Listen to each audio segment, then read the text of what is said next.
Hi there, and welcome back to Be Your Own Hero. Let me ask you this. How many times have you said yes to something that you didn't want to do, only to feel overwhelmed, frustrated, or drained afterwards? If that's you, then don't worry, you're not alone. Today we're talking about the art of saying no, because setting boundaries isn't just about protecting your time and energy. It's about valuing yourself enough to stand up for what you need. By the end of this video, you'll have all the tools to say no confidently and in a guilt-free way. So let's dive in. First, let's talk about why saying no feels so hard. There's a few reasons that someone might struggle with this. First is our fear of disappointing others. We don't want people to think that we're rude or selfish or unkind, so we say yes even when we don't want to. Another reason is the need for approval.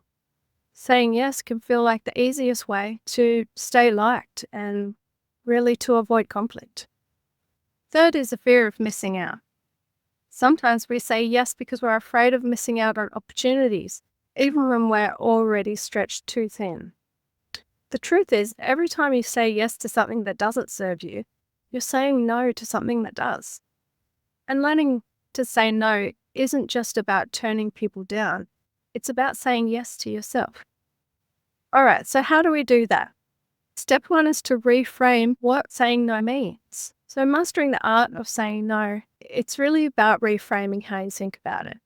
Saying no isn't being rude or selfish. It's about protecting your energy. It's about honoring your own priorities. And it's about respecting your boundaries. Okay, so next time you're faced with a request, pause and ask yourself, if I say yes to this, what am I saying no to for myself? And also ask yourself, does this align with your values and your priorities? Okay, so imagine that you've been asked to take on an extra project at work, but you're already feeling overwhelmed. Saying no might feel uncomfortable, but it allows you to focus on doing your best with your current workload instead of spreading yourself too thinly. Reframing no as an act of self-respect makes it easier to say and easier to feel good saying it. Step two is to know your boundaries. So before you can confidently say no, you need to know what your boundaries are. So think of boundaries as your personal yes-no zones.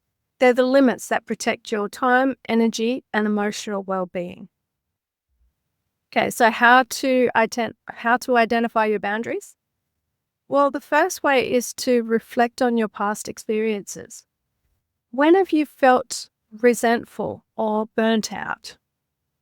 Looking back at those will give you a lot of clues of crossed boundaries. Okay, so the next thing is to make a list of your non-negotiables. So for example, if it's a work thing, maybe you don't answer emails after 7 p.m. Okay. Maybe you will commit to saying no to social plans when you need a rest. And maybe you won't lend money unless you're 100% comfortable with it. Knowing your boundaries ahead of time gives you clarity and confidence when it comes to saying no. Okay, step 3 is use the power of polite and direct communication. The next step is learning how to say no politely but firmly. You don't need to over-explain or apologize excessively. Just a simple, clear response is all it takes. So here's a few scripts you could use. So for example, work, you might say something like, thanks for thinking of me, but I don't have the capacity to take this on right now. Okay, with friends and family, you might say, I really appreciate the invitation, but I need to take some time for myself. And for random requests, that's not something I can commit to, but I hope it goes well. Okay, so practice these phrases in front of a mirror or in front of a trusted friend. And the more you practice, the more natural and confident they'll feel. Step 4 is how to handle the inevitable guilt and pushback. So saying no can bring up some guilt or pushback with people that are not used to hearing you say no. Now, here's how to handle both. Managing guilt, for example, you need to remind yourself why you're saying no. So, for example, I'm saying no so I can protect my mental health and show up more fully in the areas that matter. And in regard to handling pushback, just stay calm, repeat your boundary if needed.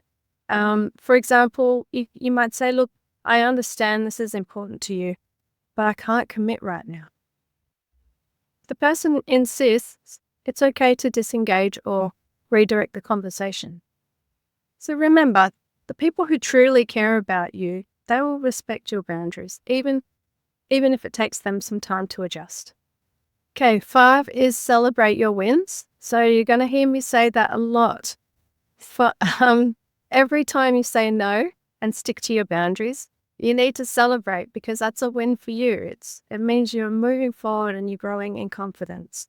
It might feel awkward at first, but each no is it's a step towards valuing yourself and building a stronger self-respect. Okay, so here's an action to help you along the way. At the end of the week, write down one instance where you said no and write down how it felt. Over time, you'll notice how much stronger and more confident you'll become. So there you have it, 5 steps to becoming confident saying no. Reframe what it means to say no. Know your boundaries. Use polite, direct communication. Handle guilt and pushback with confidence. And celebrate your wins. So here's your challenge for this week. So this week, practice saying no. A lot. No. Practice saying no to one thing that does not serve you. And let me know in the comments how it goes. And if you found this video helpful, give it a thumbs up, subscribe to Be Your Own Hero, and share this with somebody who could use a little help in mastering the art of no. And thank you for watching, and remember, every time you say no to something that doesn't align with your values, you're saying yes to your own well-being. See you next time.